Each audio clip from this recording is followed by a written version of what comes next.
Existia uma senhora que diariamente ela ia à igreja, entrava ali, orava, passava 1, 2 horas conversando com Deus. Defronte da igreja havia uma sapataria e o gerente ficava sempre observando aquela senhora que entrava e passava ali 1, 2 horas. Um dia esse gerente, com ousadia, chegou até essa senhora e disse: "Minha senhora, a senhora já pensou o tempo que a senhora perde entrando nessa igreja e passando 1, 2 horas aí conversando com um Deus que pode não existir? A senhora já pensou que a senhora poderia ser mais útil, dando comida a pombo, ajudando numa creche, fazendo qualquer outro tipo de trabalho que fosse conveniente para a sua idade, no lugar de estar aí conversando com um Deus que pode não existir? O tempo que a senhora está perdendo diariamente, 1 a 2 horas?" A mulher ouviu tudo e depois olhou para ele firmemente e disse apenas: "E se ele existir?" E saiu, foi embora. Aquele homem com certeza deve ter questionado dentro de si, não é? Se existir, eu acho que eu estou ferrado.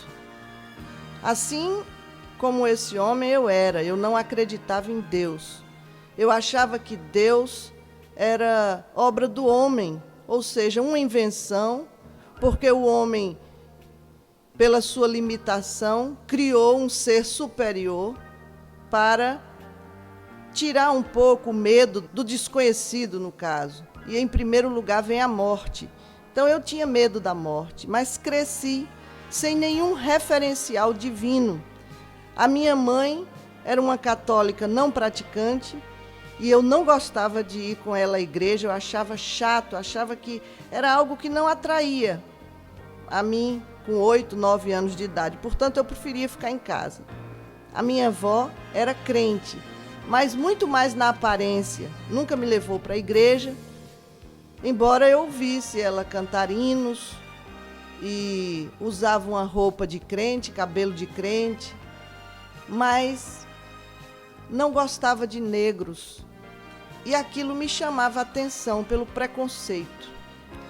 Então eu não vi testemunho que valesse e por isso eu não me atraí por nenhuma religião e assim cresci. Não tive problemas na adolescência, juventude, apesar da minha mãe ser separada do meu pai, e eu não tive a figura paterna em casa. Na verdade, isso foi uma lacuna.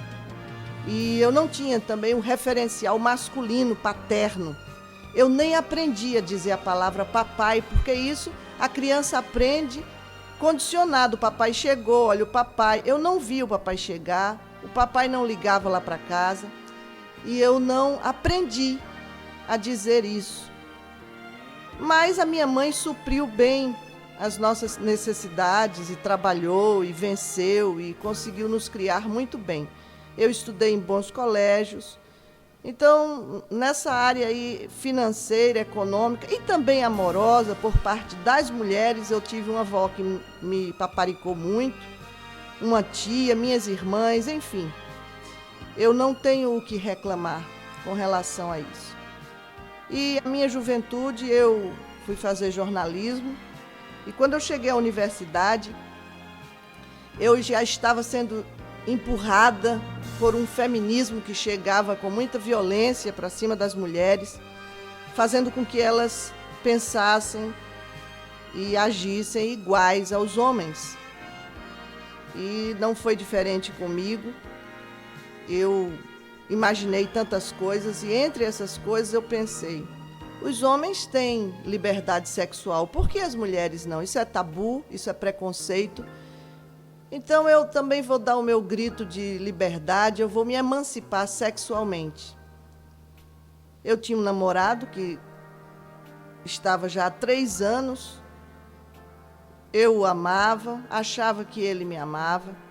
Então eu disse, vou unir o útil ao agradável, eu vou fazer sexo, vou me liberar, me emancipar. Eu não sabia que sexo fora do casamento é pecado. Pecado para homem, para mulher, para viúvo, viúva. divorciado, divorciada, noivo, namorado, sexo fora do casamento é pecado. E por que é que eu dou tanta ênfase a isso? É porque, na verdade, eu vejo que Satanás, se tem um brinquedo que ele gosta, é essa área. Como ele não conhece sexo, porque os anjos não têm sexo, Deus não fez os anjos com sexo, então ele quer exatamente nessa área mexer, bulinar, descobrir, e ele fica usando o homem. E eu vejo tantas coisas nessa área. Eu tenho na minha igreja um gabinete de aconselhamento, de cura interior, e a maioria dos casos que vem, seja de homossexualismo, seja de desajuste no casamento, seja na juventude, problemas, geralmente tem a ver com o sexo. Então eu sei que o diabo, ele não brinca em serviço nesse negócio. Então ele mexe mesmo, mas ele entra para destruir. E é uma área bastante bulinada por ele. Por isso que eu gosto de dar ênfase. Porque Deus fez tudo com ordem e decência. Porque não seria na área sexual. Quando Deus criou o homem, disse, não é bom que esteja só. E ainda concluiu, far-lhe uma auxiliadora. Ali foi instituído o casamento. Então, Deus não fez um homem e 2, 3 mulheres. Ou disse, vou fazer 2 homens ou 2 mulheres.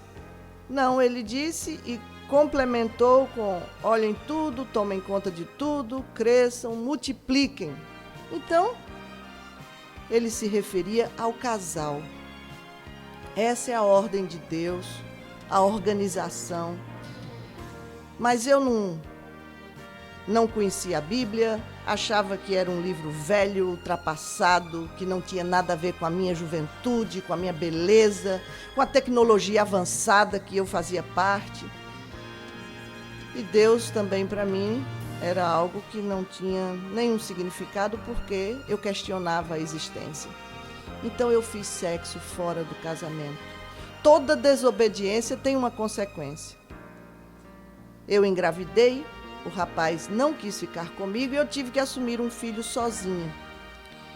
Quando o menino nasceu, mesmo sem conhecer a Deus, eu olhei para o alto, para onde todos diziam que Deus morava, e eu disse, preste bem atenção no que eu vou falar. Se você existe, não mexe no meu filho. Eu fiz um apelo. Na verdade, nós somos interesseiros, nós buscamos as nossas próprias vontades e interesses, então eu queria ali defender a minha parte. E eu tentei barganhar.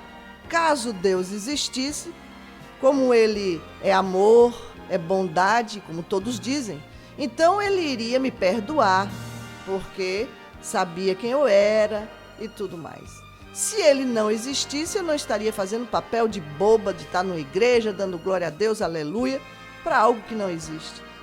Então eu queria levar vantagem em tudo, até com Deus. E assim eu disse isso para ele, voltei, toquei a minha vida. E eu, na época, já fazendo jornalismo, fui convidada então para fazer um estágio na TV Globo.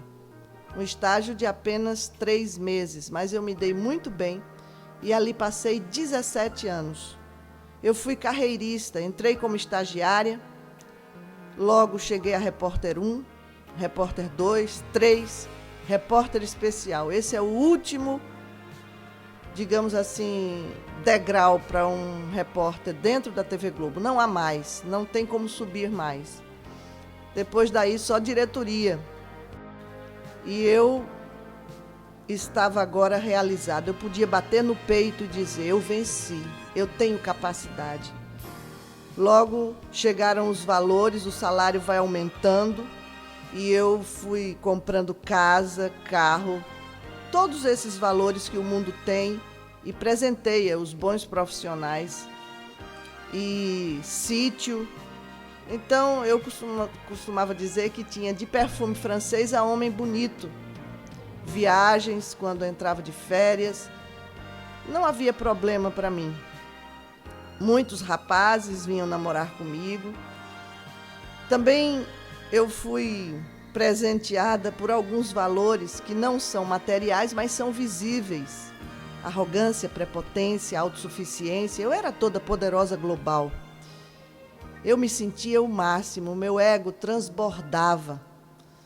Eu estava inchada de vaidade, de orgulho.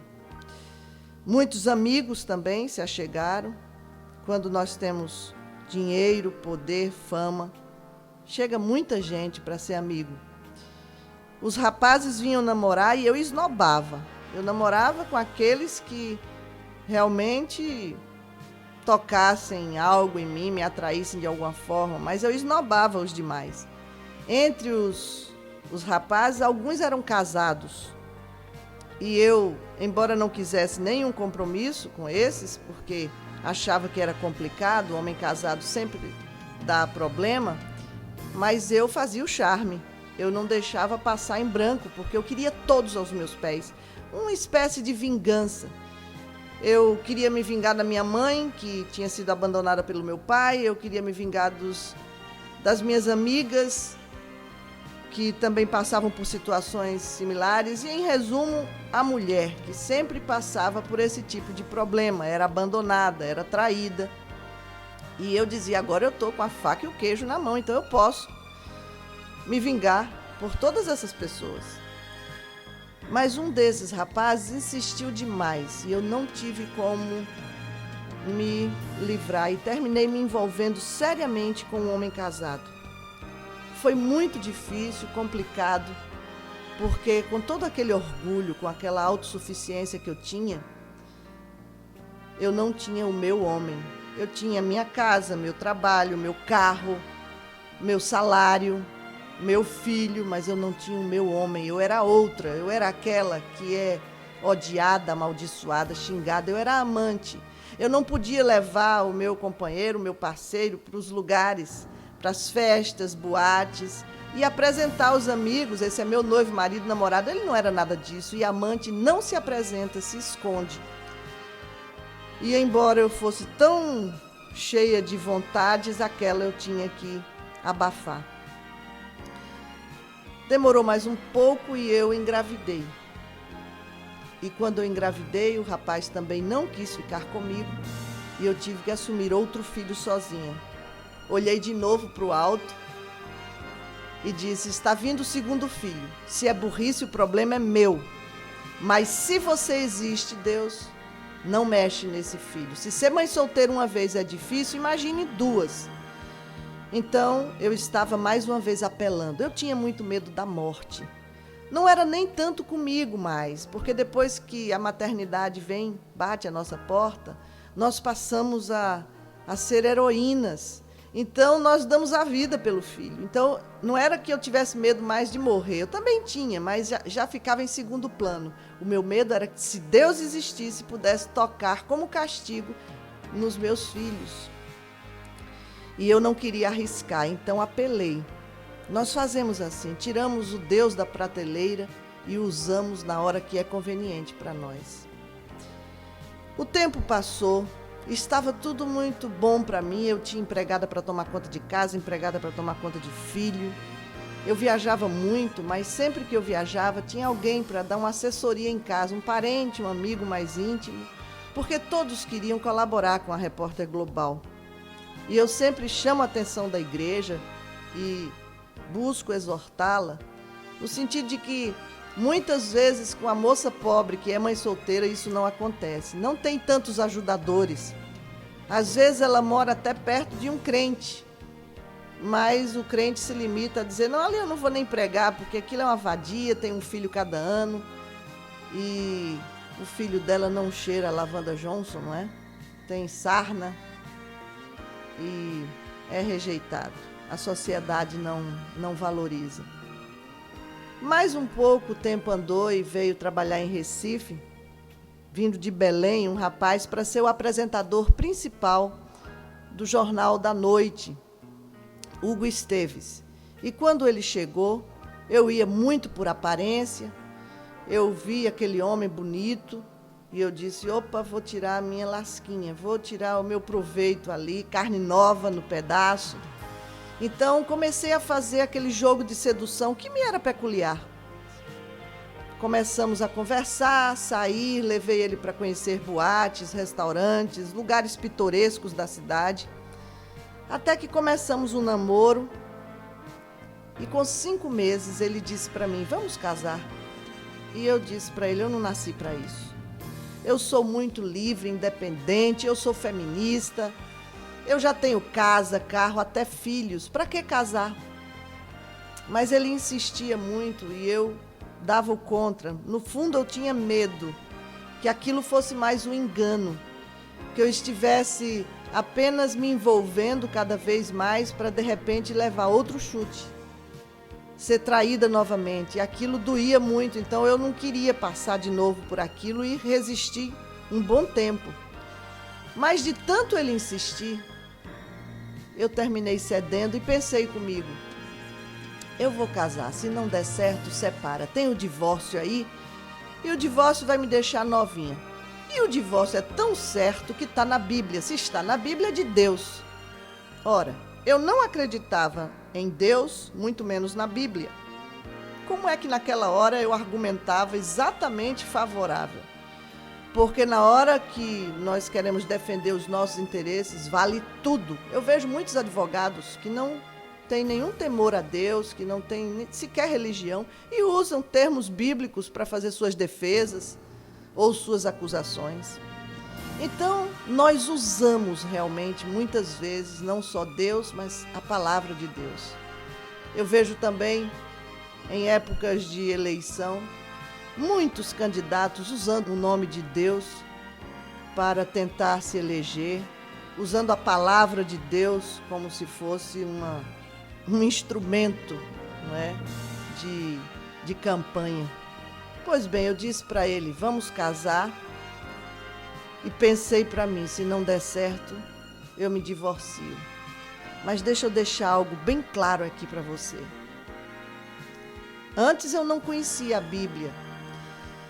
Eu conhecia alguns textos, mas eu não conhecia o contexto. Hoje eu conheço só um pouco mais. E sei que em nenhum momento Deus é favorável ao divórcio. Às vezes que Jesus, quando esteve aqui na terra, foi questionado a respeito disso, ele foi muito claro e disse, o que Deus uniu, não separe o homem. Portanto, o verbo está aí, é uma ordem. O que Deus uniu, não separe o homem.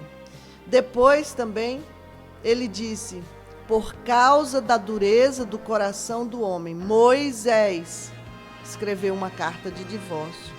Como quem diz, não meu pai, Moisés escreveu uma carta de divórcio. E por causa da dureza do coração do homem, ou seja, o homem não perdoava, o homem não fazia muita questão de continuar com aquela mulher, por conta de uma sociedade extremamente machista naquela época, então o homem queria se ver livre, e aí ele teve que, como líder, ele escreveu a carta de divórcio. Essa é mais ou menos uma explicação que a gente pode entender quando Jesus é questionado a respeito. E aí eu disse para Hugo, vamos casar. Foi quando ele veio com uma segunda colocação. Ele disse, você se incomoda de casar numa igreja evangélica? Eu sou crente, eu sou episcopal. Quando ele disse isso, aquilo para mim soou como uma bomba nos meus ouvidos, porque eu tinha horror a crente. Se era um povo que eu detestava, era o tal do crente. Eu achava um povo hipócrita, que não passava nenhum testemunho que me mostrasse algo de bom. Pelo contrário, eu achava que todo crente fedia, era burro, era ignorante e se vestia mal, pobre. Eu só via os crentes pregando nas praças debaixo de muito sol, paletó e gravata, e eu disse, olha que ignorância. Aquele cara ali suando, paletó e gravata, um tempo como o nosso, tropical, e aquele cara ali com a Bíblia aberta, não sabe nem ler. Está ali porque é preguiçoso, porque o trabalho para ele é só carrinho de mão. Então ele está com aquela Bíblia aberta ali, enganando os bestas e soletrando ali porque não sabe ler direito, gaguejando. Uma camisinha poída, amarela. E Hugo usava perfume francês. Não tinha cheiro de crente no meu ponto de vista. Depois eu achava que todo crente era brega, misturava xadrez com bola, estampado com listra, paletó, coronha. Mas Hugo se vestia com as melhores etiquetas e tinha muito bom gosto. Portanto, eu não via naquele homem nada de crente. Também nunca vi aquele homem dizer aceita Jesus. Para mim era uma frase que todo crente usava: aceita Jesus ou vai para o inferno. Foi quando ele disse: eu não sou esses crentes fanáticos não, que vivem dentro da igreja dando glória a Deus, aleluia, com as mãos para cima. Eu nasci na igreja, me batizei, aprendi a tocar violão com o pastor, frequentei escola dominical muitos anos, mas, como quem diz, cresci e não precisa tanto, não é? Uma vez ou outra, mas sou crente. Aí eu pensei, ele então deve ser um crente moderno, né? Eu tinha uma visão antiquada de crente, eu preciso também mudar. Deve ter crente moderno. Crente moderno fuma, bebe, chama palavrão, faz sexo fora do casamento, frequenta motel adoidado. Eu disse, eu vou ser uma crente moderna. Nada melhor, né? Porque eu estava justificando ali para um Deus, se existisse, né? Eu estava dando minha cara ali, uma vez ou outra na igreja, como quem limpa a barra. E também não estava fanática, como tantos dizem. Casamos e o pastor nos convidou a frequentar a igreja aos domingos. Mas logo eu cheguei à conclusão que ali não era o meu lugar. Eu pensei, eu passo a semana inteira enfrentando todo tipo de situação. Eu viajo muito, vou fazer sequestro de alguém, vou fazer queima de maconha no sertão, faz um acidente aéreo, cai um avião, ou um acidente nas estradas também, eu tenho que cobrir, e fico para um lado, para o outro, chega o presidente da República, arma o esquema de cobertura. Num final de semana que eu tenho livre, eu quero curtir meus filhos, ir para uma praia, um hotel fazenda, curtir meu marido. Eu prefiro tomar uma cerveja bem gelada, não é? Dar um mergulho na praia, olhar para o céu e dizer, afinal, sou filha de Deus, cinicamente. É assim que nós fazemos, nós achamos que temos direito. Nós achamos que porque somos filhos de Deus podemos fazer e acontecer. Eu ouço tanto pagodeiro dizer, eu preciso tomar minha cervejinha, minha cachaçinha, tocar minha charanga aqui, afinal sou filho de Deus. Essa é uma frase que sai assim, fácil da nossa boca, mas sem nenhum entendimento.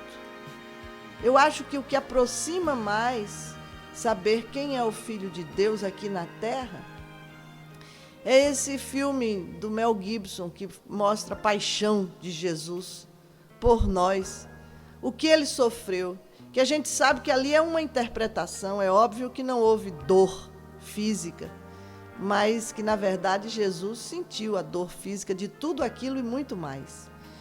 Então, ser filho de Deus não é ter o direito de tomar uma cervejinha, de dar um mergulho na praia e ter uma vida, não é, prazerosa. Ser filho de Deus requer muito mais, porque se Deus não poupou o seu legítimo filho das dores que ele passou para poder nos salvar, que diremos nós? Depois eu pensei assim, eu vou ficar numa igreja ouvindo o pastor dizer abobrinha, que um homem de 100 anos, o Abraão, engravidou uma velha de 90, Sara. Você não está vendo que isso não existe? Não pode existir. Na minha cabeça isso não entrava. Um homem de 100 anos já está na andropausa, uma mulher de 90 na menopausa. Ainda por cima, aquela mulher estéril. Como é que pode? É impossível. Depois, um homem foi engolido por um peixe, passou 3 dias dentro da barriga do peixe, profeta Jonas. Ora, um intelectual não vai entender isso, mas nunca. Pela nossa lógica, isso é impossível. Eu conhecia o impossível do homem, mas eu não conhecia o Deus do impossível. Porque a Bíblia diz, em Lucas 1,37, para Deus, nada é impossível. Mas eu não conhecia. E depois tinha o dízimo também. Eu digo, eu vou dar meus 10%. 10% do meu salário é um bom dinheiro, do meu marido também. Para um pastor comprar carro novo, fazer reforma na casa. E eu tinha uma ideia de pastor, para mim tudo era ladrão.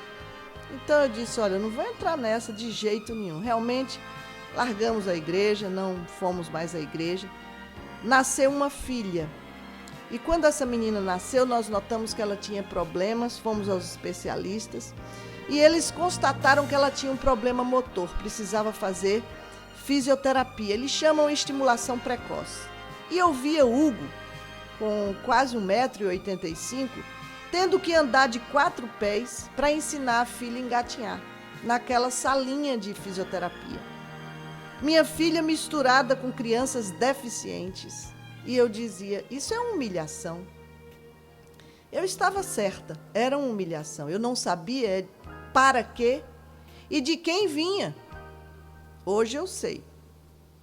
Em Deuteronômio 8, diz a palavra que Deus levou aquele povo para o deserto para humilhar. Mas acrescenta, para provar, para saber se eles estavam, se aquelas pessoas estavam obedecendo os mandamentos dele. Então, se você tem vivido dias difíceis, que para você é humilhação, pode saber, meu irmão, minha irmã, Deus pode estar te humilhando para melhorar o teu caráter, para te ensinar novas coisas, para te chamar para perto dele. Comigo, a partir daquele momento, Deus começava a se aproximar. E eu não entendia, eu não o conhecia, eu não o amava, mas ele me amava, ele me conhecia. E não somos nós que escolhemos a Deus, é ele quem nos escolhe. Em fevereiro de 87, eu estava voltando de uma reportagem e quando chegamos perto do Recife, no município chamado Moreno, o carro que eu vinha quebrou a barra de direção, cruzou a BR-232, entrou por um bambuzal e atrás havia um buraco fundo. Se nós caíssemos ali, provavelmente iríamos nos machucar até morrer, porque era realmente íngreme, era um buraco de uns 300 até 400 metros.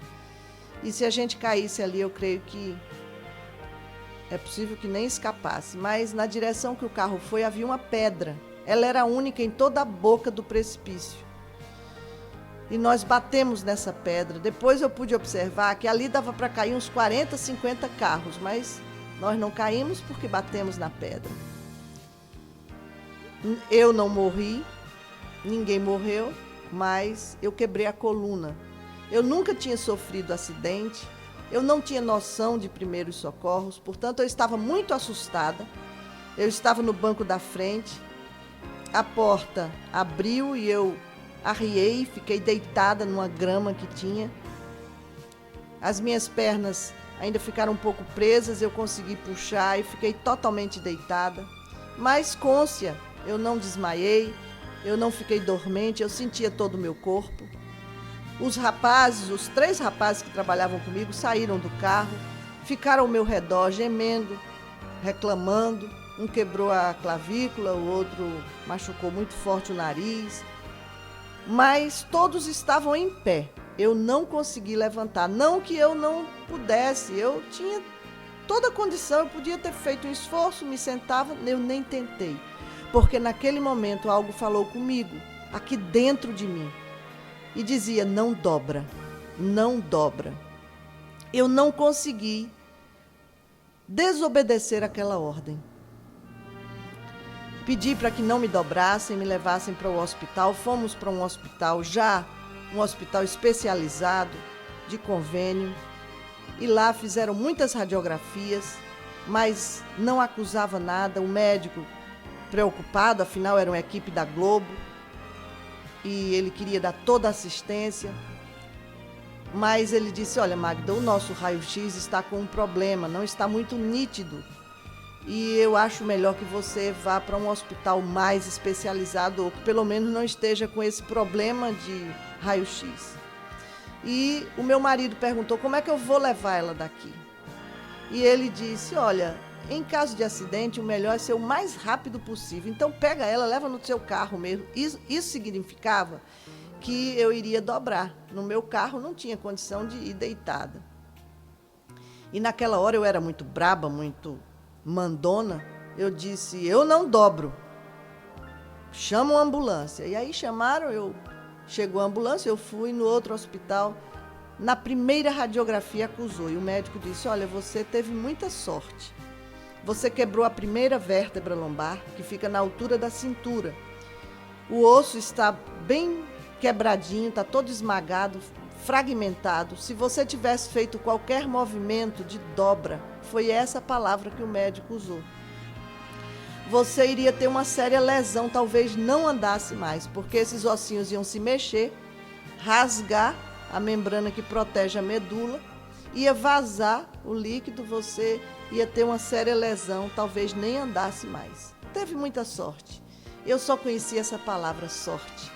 Eu não conhecia livramento, a palavra livramento que Deus dá àqueles que Ele ama.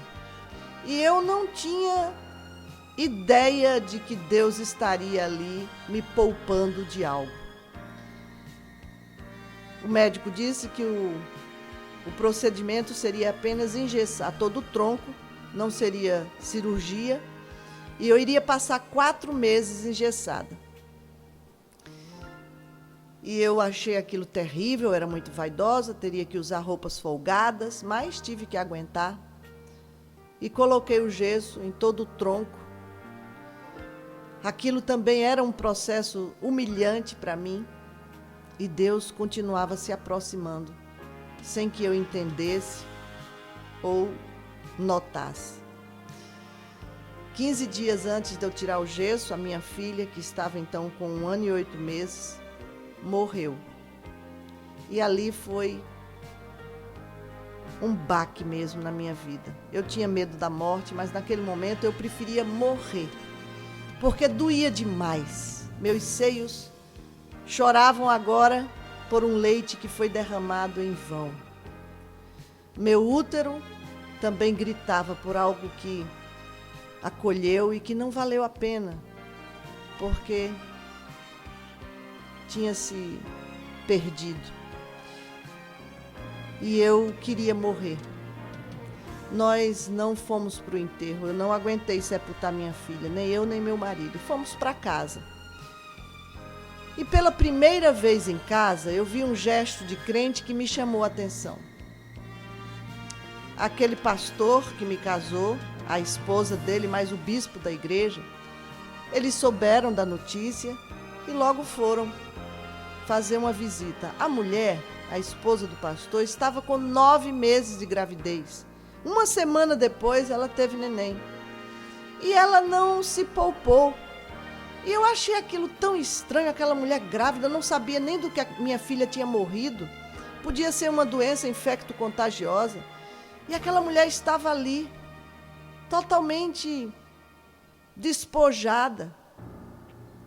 E eu considero um presente que eles levaram para nós. Geralmente eu pergunto à igreja que presente foi, mas a igreja nunca sabe. É nessa hora que eu também procuro exortar com muito amor a igreja. Uns dizem que foi a Bíblia, mas a Bíblia eles já tinham dado no casamento. Outros dizem que foram flores. Não, não foram flores, nem foram bombons. Alguns falam em consolo. Eu digo, em forma de quê? Não sabem. Amor, mas em forma de quê? Outros dizem a palavra. Eu digo, veio depois. Jesus veio depois. Eles foram chorar conosco. Esse foi o presente. Eles apenas choraram conosco. Depois eu entendi que a Bíblia diz isso: chora com os que choram e te alegra com os que se alegram. Mas a igreja não tem feito isso. A igreja parece que se profissionalizou no evangelho. Faz encontro de casais, encontro de jovens, adolescentes, cruzada, louvor, louvorzão, jantares, mas não ama. Até fala no amor, prega muito, mas não vive, não pratica. E olha, o evangelho, ele desgasta. Eu tenho ouvido aí um evangelho que dá carro novo, que dá casa nova, que restaura casamento. Eu tenho ouvido muitas coisas. Mas o evangelho de Jesus Cristo é um evangelho que desgasta. Ele faz, é possível que aconteça, são bênçãos de Deus. Todos esses presentes são bênçãos de Deus. Mas você ir só para receber essas coisas, você ir porque o seu casamento está falido, porque você está desempregado, porque é uma estratégia, digamos. Mas a pregação não pode fugir ao seu propósito. Nós precisamos aprender a falar do evangelho com a nossa vida. Chorar com os que choram. Eu não posso chorar só pelo meu câncer, só quando chega em mim o mal, aí eu choro. Não, eu preciso aprender a chorar com o irmão que está canceroso, com o irmão que está desempregado, com a irmã que o marido foi embora e está sozinha, a cama está fria. Eu preciso aprender a me desgastar por esse evangelho que salva. Porque Jesus se desgastou. E eu não vejo na vida de nenhum dos apóstolos vida mansa, vida de muita luxúria como eu tenho visto. Parece que se escondem dos problemas. Ali eu me senti confortável. Foi o único momento de todo aquele pesadelo que eu estava vivendo que eu senti conforto na minha alma, quando aquele povo chorou comigo. E eu disse, que povo diferente. Aí daí um pouco eles pediram para orar, não com arrogância, nós vamos orar por vocês, como se fossem os donos da bênção. Não, eles pediram, podemos orar por vocês? E eu disse, pode orar. Ali eu já estava por demais relaxada. Eles começaram a orar e eu comecei a perguntar, onde está minha filha? Na minha cabeça só vinha a ideia da morte que eu conhecia. Nós cremos no que vemos. E o que eu via na minha imaginação era um caixão, um corpo inerte dentro, que iria entrar numa sepultura e apodrecer, os vermes iam comer. Essa é a ideia de morte que nós temos. Nós cremos no que vemos. Depois de um tempo, 1 ano, 2 anos, abre aquele caixão que já está todo quebrado, velho, apodrecido, e tem apenas ossos, algumas roupas, alguns pedaços de roupa, cabelos. Nós cremos no que vemos. Mas aqueles que creem em Jesus, eles creem porque eles não veem e creem. É assim que o Senhor nos manda. E eu perguntava, onde está minha filha? Eu não me conformava. Daqui um pouco aquela voz que dizia, não dobra, começou a dizer, é na igreja. Aí eu comecei a brigar. Como na igreja? Eu não gosto de igreja. Igreja é lugar de gente falsa, que diz uma coisa e faz outra. Eu via de um lado a igreja católica cheia de padres homossexuais. Eu vejo isso até hoje. Eles sobem no púlpito, pegam aquele pedacinho de trigo e dizem, este é o corpo de Cristo, o cálice com vinho, este é o sangue de Cristo, comamos e bebamos para a nossa salvação. Que salvação, padre? A Bíblia diz que os efeminados não entrarão no reino de Deus. Essa Bíblia, que é igual à Bíblia que o senhor prega aí, diz que os efeminados não entrarão no reino de Deus. Para onde o senhor vai? Para o céu? Não é, padre. Porque quando o senhor termina essa missa aí, o senhor tira essa batina e vai ter relação sexual com outro homem. Quando não enche a cara de vinho. Do outro lado, a igreja evangélica não estava diferente da igreja católica. Para Deus não existe pecadinho, pecadão. Eu não via tanto homossexualismo. Tem enrustido, escondido, manobrado, mas é menos que na igreja católica. Mas em compensação tem muito adultério. Tem mentira, tem roubo. Ora, mas como, irmã? Você está sendo radical. Radical? A Bíblia diz que quem não dá o dízimo rouba a Deus. Então, o que tem de ladrão dentro da igreja? Como é que se explica isso? Os ladrões não entrarão no reino de Deus, diz a palavra. Os mentirosos, diz a palavra, quanto a todos os mentirosos, o lugar que lhes cabe é o lago que arde em fogo. E o que tem de crente que mente, às vezes para defender o emprego, às vezes porque chega atrasado num lugar e inventa uma história, mente para o pastor, para a mulher, para o filho, enfim. E os adúlteros também não entrarão no reino de Deus. Não sou eu que estou dizendo, está escrito na palavra. E pastor, para onde você vai? Você que tem um caso com a moça do louvor. Eu brigava, mas também perguntava, onde ela está? E a voz só dizia, é na igreja. Aí eu olhei para o pastor e disse, pastor, eu vou para a igreja. Eu não tinha vontade, eu estava sem querer atender aquilo, mas era uma ordem. Era a resposta do que eu perguntava. Eu comecei a ir para a igreja, domingo após domingo. Nós também tentamos adotar uma criança. Eu fui em vários orfanatos, eu e meu marido. E em um desses orfanatos, uma mulher disse para nós, vocês são queridos na região, têm dinheiro, deem uma oferta para o orfanato que é carente e vocês levam a criança daqui. Eu pensei comigo mesmo, eu vou pagar, furar a fila e tirar uma criança por debaixo dos panos de uma maneira ilícita, passando na frente de tantas pessoas. É uma burocracia muito grande adotar crianças. Quando eu pensei isso aqui dentro de mim, aquela voz disse, filho não se compra, filho é um presente de Deus. Eu parei e disse para o Hugo, eu não quero mais adotar menino nenhum. Na verdade, eu mandava mesmo em casa, né? Eu era mulher, mas eu era quem mandava.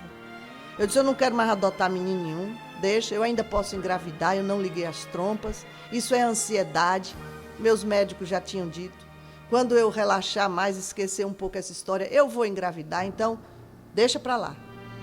Não fomos mais a orfanatos, mas eu continuava indo à igreja, até porque a pergunta continuava. E vinha às vezes do meu marido, aonde ela está? Agora só tem os ossinhos no cemitério. E eu não sabia responder. Eu pensava, eu sou tão inteligente, eu faço matérias fantásticas, eu entro ao vivo no Jornal Nacional, eu sou tão inteligente, entrevisto pessoas ilustres do país, de fora do país, eu sou tão inteligente, mas não sei nada sobre a morte.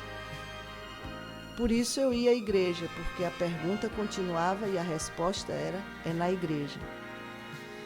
E aí, depois de uns 5 meses que eu já estava indo à igreja, eu confesso que eu não gostava, eu não dava dízimo, para mim o pastor era ladrão, as pessoas eram hipócritas, eu ficava no meu cantinho, não queria conversa com ninguém. Embora eles viessem tentar conversar comigo, eu ia tirando por menos, não era tão assim grosseira, mas não queria muito papo, mas ia ouvindo. Eu via a história de Jeremias, de Nicodemos, de João, eu ia ouvindo aquelas histórias, eu não entendia, mas a Bíblia diz, a fé vem pelo ouvir e ouvir a palavra de Deus. E nesse tempo que eu estava ali, o Espírito Santo estava proporcionando o momento do encontro. E nesse domingo, sem nenhuma pretensão, eu estava sentadinha no meio da congregação, ouvindo ali o pastor pregar a respeito da chamada dos apóstolos. E para ser bem didático, o pastor disse, Jesus juntou aqueles homens e disse, Pedro, vós sois os escolhidos. E foi justo nessa hora que eu ouvi mais uma vez aquela voz, que disse para mim: filha, eu quero você trabalhando para mim. Logo depois disse: tantas vezes você disse que eu não podia mexer num filho seu, mas não houve jeito, eu tive que fazê-lo. Como quem diz, você era muito dura. Nesse momento, eu caí num pranto, comecei a chorar, e eu era muito resistente ao choro, porque eu ouvi minha mãe o tempo todo dizer: homem não chora, mas mulher também não. Ela teve que ser austera para nos criar sem a figura, a companhia do pai. Depois, na Globo, eu fui treinada também para não chorar a qualquer evento. Então eu via todo tipo de situação, a mais complicada e triste possível, mas eu tinha que engolir o choro, não me emocionar, porque era trabalho. Mas naquele momento eu fui derretida. E eu comecei, parecia que estava brotando de mim uma fonte, e eu chorava, era muito choro. As minhas pernas prenderam, eu não conseguia me mover. Eu tinha vergonha de que as pessoas olhassem para mim e vissem chorando. Para mim, chorar era ato de fraqueza.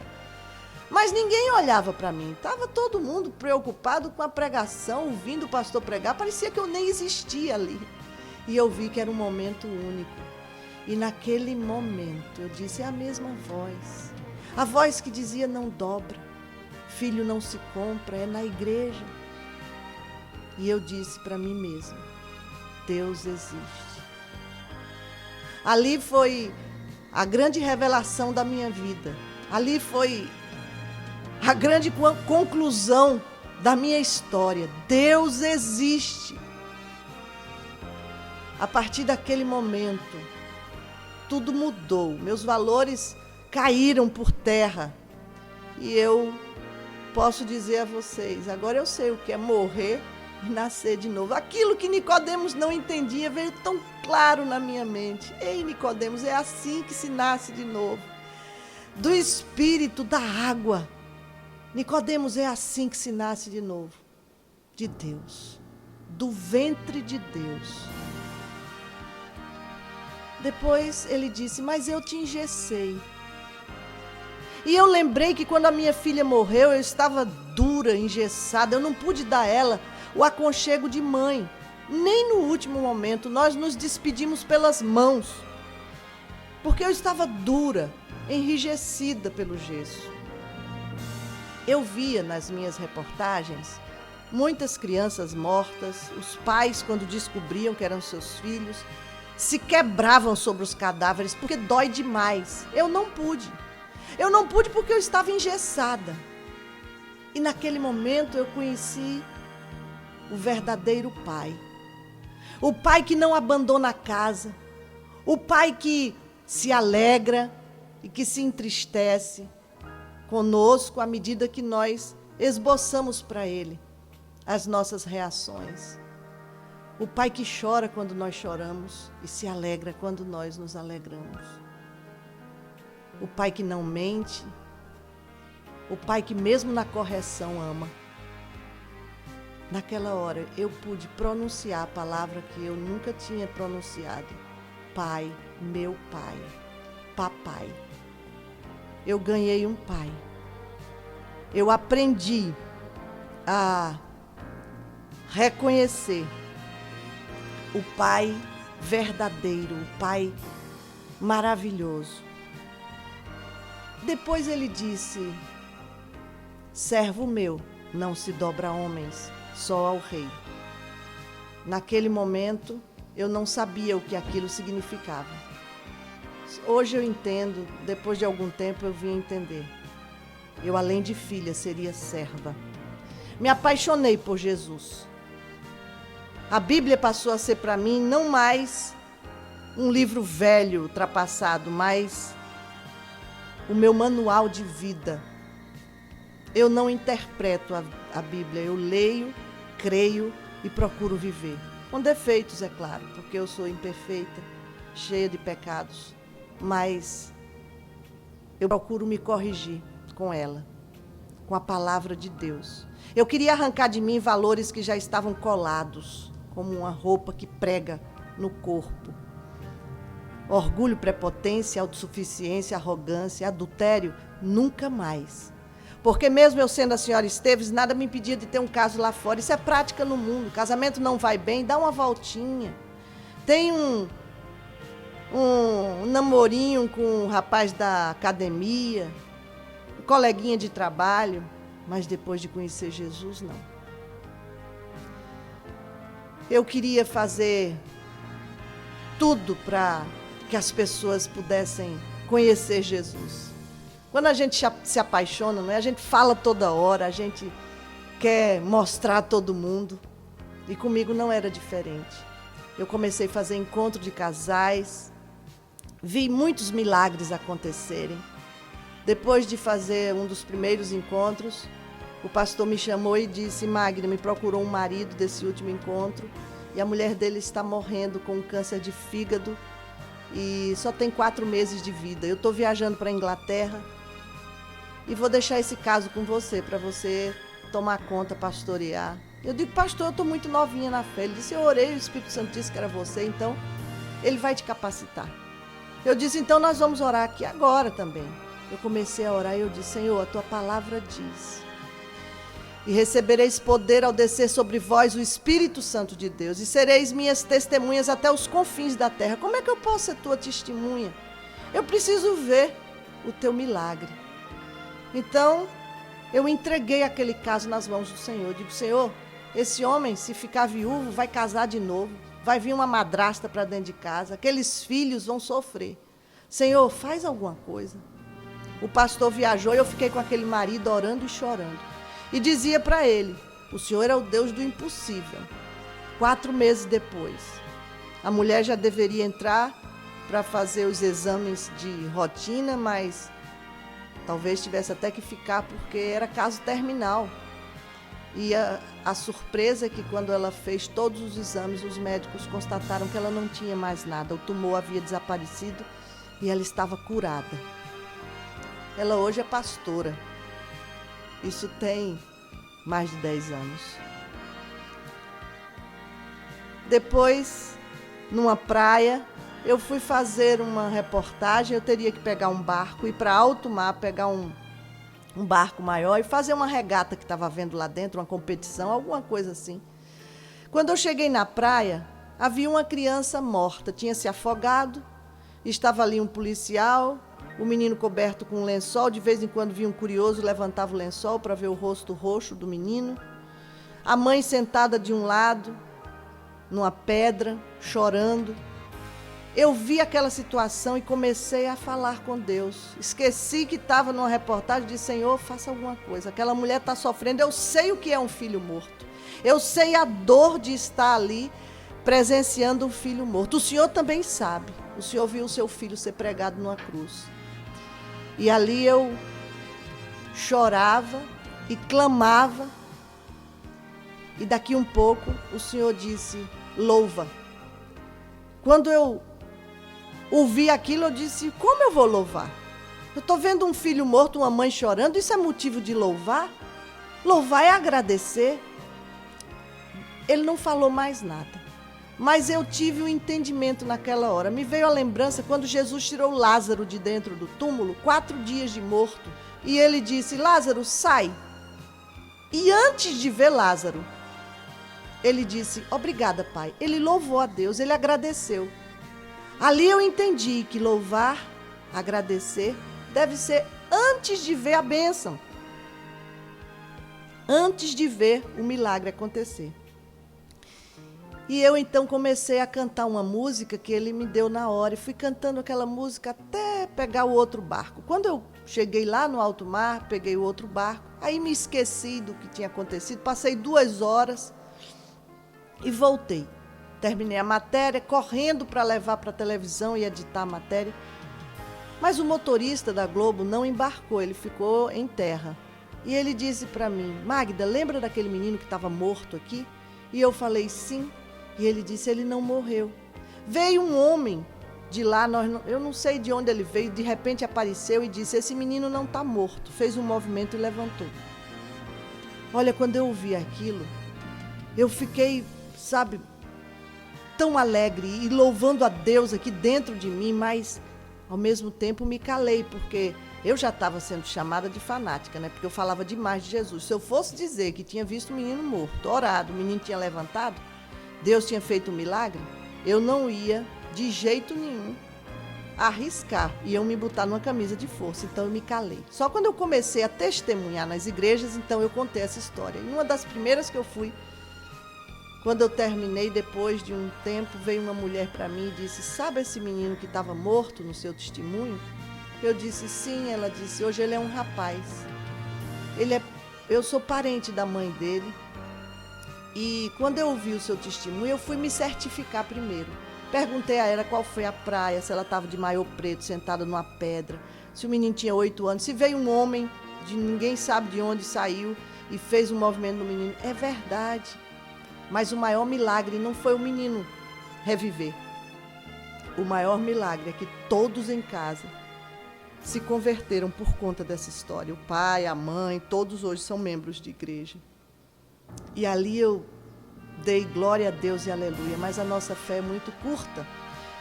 E eu de vez em quando vacilava, de meu Deus, será que essa história realmente parece tão incrível? E eu só conto esse testemunho quando o Senhor me lembra.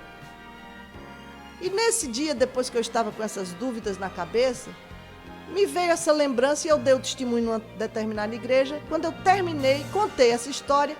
E quando eu terminei, veio um homem na minha direção, com os olhos cheios de lágrimas, com a criança no colo, e disse assim: irmã, esse hotel era o 4 Rodas, que ficava na praia do Rio Doce? Eu disse: ele fez. Fui eu que dei o lençol para cobrir o menino. Eu era garçom na época ali. Pedi o gerente um lençol, porque a criança estava exposta ali, o corpo exposto. E eu vi, irmã, quando um homem apareceu e levantou e o menino saiu vivo e todos correram com medo. E ali, mais uma vez, eu glorifiquei a Deus e aprendi para não estar mais duvidando das coisas que vêm da parte do Senhor. Mas à medida que eu entrava para o Evangelho, eu começava a ter problemas na minha vida pessoal, profissional. Antes ainda, eu queria relatar que 1 ano depois da morte da Tassiana, eu estava saindo de casa, o telefone tocou, era uma amiga dizendo que tinha uma criança, se eu queria adotar, uma recém-nascida. E eu disse: eu quero, mas uma coisa eu aprendi depois que eu conheci o Senhor. Eu devo ser submissa ao meu marido. Para obedecê-lo, eu preciso atender realmente tudo aquilo que ele pede. E uma das coisas é que seja submissa, a mulher seja submissa ao marido. Então eu não quis decidir. Eu liguei para o meu marido, perguntei, e ele disse: eu vou ver a neném. Eu viajei à noite, liguei para casa e perguntei para ele: você foi ver a neném? Ele disse: fui, ela é a minha cara. E assim chegou a Rebeca na minha casa. Linda, minha filha. Também realmente parece com o Hugo. Tem os olhinhos puxados, é morena. Mas Deus só faz bem feito. Ela tem o meu sangue, A positivo. Com 5 meses do nascimento da Rebeca, eu estava muito feliz e esqueci que não tinha ligado as trompas. E aí relaxei demais, toda a ansiedade foi embora. E quando eu dei conta, eu estava grávida da Raquel, outra menininha, também parecida com o pai, mas com o meu sangue, A positivo. E ali eu pude ver se cumpria a promessa do Senhor, que quando Ele leva alguma coisa, Ele dá em dobro. Eu me alegrei por demais com o Senhor. Portanto, são 4 filhos abençoados, que não são meus. Agora eu sei que são do Senhor. Mas, como eu disse, à medida que eu ia me aprofundando nas coisas de Deus, buscando cada vez mais aprender, e eu sou muito apaixonada por Jesus. Eu ia sendo muito perseguida também. Então, na Globo, eu não conseguia mais. As matérias que me davam para fazer eram matérias já bobas e eu insistia. Eu ia no Rio de Janeiro, perguntava por que as minhas matérias não estavam entrando no Jornal Nacional mais. Eles diziam que era o Recife que não mandava, o Recife dizia que era o Rio. Até hoje eles não sabem. Na verdade, era Deus me tratando no orgulho, naquela vaidade, porque a gente converte, mas tem uma caminhada. Eu costumo dizer que a caminhada cristã é como subindo uma escada. Você não pode parar, porque se parar no meio de uma escada, é possível que desequilibre e você cai. E também não pode caminhar para trás. Então é sempre subindo para chegarmos no alvo que é o Senhor Jesus, a altura perfeita do varão, não é perfeito.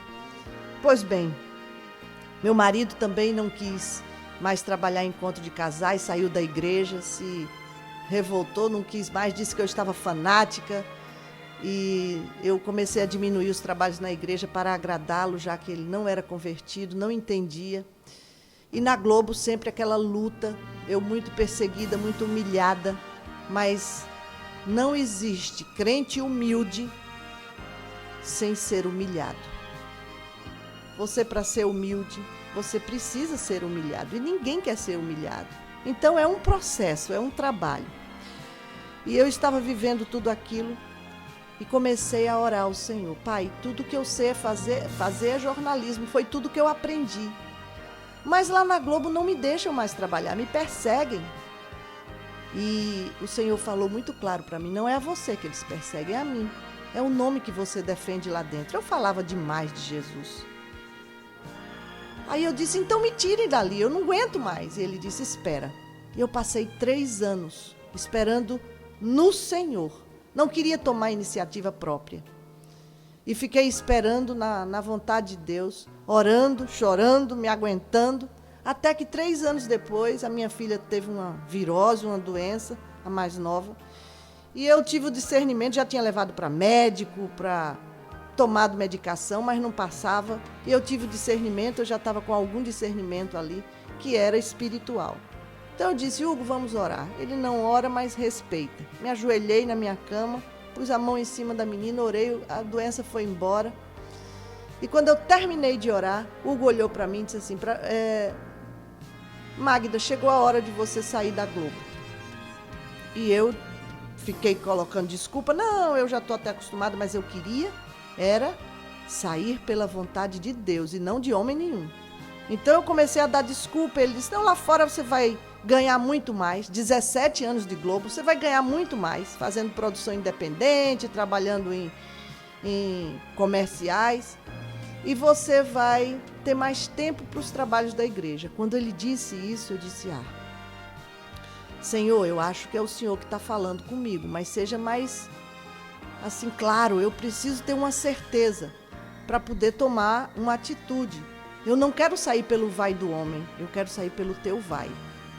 Foi quando o Hugo ia saindo do quarto, voltou e disse, para você ver que isso é de Deus, amanhã eu vou me reconciliar lá na Globo com quem eu sou obrigado. Quando ele disse isso, eu pensei imediatamente, se o Senhor usou então aquela jumenta para falar com o profeta, pode estar usando meu marido agora para estar falando comigo. Tomei posse. E no outro dia eu cheguei na Globo e pedi demissão. Não uma simples demissão, mas eu contei o que tinha havido no meu quarto na noite anterior. A oração e tudo mais. A minha diretora chorou muito e quase soluçando ela disse, eu queria ter essa fé. Eu disse, olha, pede a Deus, é Ele que é o dono da fé e Ele vai te dar. Saí da Globo, a promessa se cumpriu, eu passei 1 ano com portas abertas. Trabalhei, fiz campanha política, ganhei muito dinheiro. Mas quando a gente ganha muito dinheiro, a gente gasta muito dinheiro. Então eu construí casa numa praia, no sítio, fiz piscina, troquei carro e fui usando o dinheiro de muitas maneiras, só que depois de 1 ano as portas fecharam e eu não trabalhava mais, só Hugo trabalhando. O Hugo ganha muito bem, mas quando a gente não tem o temor devido ao Senhor, o nosso bolso é um sactel furado. Então, as coisas foram ficando apertadas e entrou o plano real. Meu filho bateu com o carro, foi $12 mil. Não teve vítima, mas teve dano para o veículo. E o carro estava sem seguro. A poupança foi embora. Entramos no cheque especial para valer e foi criando uma grande dívida. E o resultado é que nós tentamos desfazer algumas coisas para pagar essa dívida. Eu vi carro novo ir embora, telefones convencionais, celulares, escritório do marido, ar-condicionado dos quartos e filé mignon da geladeira, e fui cada vez mais reduzindo o custo de vida para equilibrar, e foi ficando muito difícil. Para ser bem resumida na minha história, foi embora tudo. E eu fiquei não só sem nada, mas devendo ainda, e foi algum tempo para poder pagar essa dívida. Mas eu posso dizer a você, não me faltou o necessário. O Senhor supriu todas as minhas necessidades. Os filhos continuaram estudando. A minha casa vendi, mas eu moro em apartamento alugado, nunca fiquei sem teto. E aprendi a depender de Deus. Hoje eu posso dizer a você que eu sou completamente dependente do Senhor. O meu salário vem do céu, é óbvio que passa pelos homens, não cai aquele bolinho de dinheiro lá de cima. E pode até cair, porque eu creio que o Senhor é Deus poderoso. Mas, para a gente não fugir tanto assim, né? Isso nunca aconteceu comigo, de cair do céu, mas vem pela mão de tantas pessoas que eu nem imagino que possa vir. Então, eu hoje sou uma pessoa que eu posso olhar no teu olho e sem nenhuma máscara, sem barreiras, eu posso dizer, eu sou muito feliz. Passo por dificuldades, passo por momentos de prova mesmo. Às vezes é preciso passar até, como dizem os pentecostais, mais inflamados, passo óleo no couro, porque para passar no funil de Jeová. Mas tudo isso eu sei que coopera para o meu bem. O meu Pai tem o controle da minha vida, tem o controle de tudo. Ele é poderoso para fazer infinita mais do que eu pense, do que eu peça. E eu confio nele. Tenho aprendido cada vez mais a confiar nele. Não é fácil, mas ele é o Deus do impossível. E até essa incredulidade que é do homem, ela faz com que o nosso impossível se torne possível aos nossos olhos.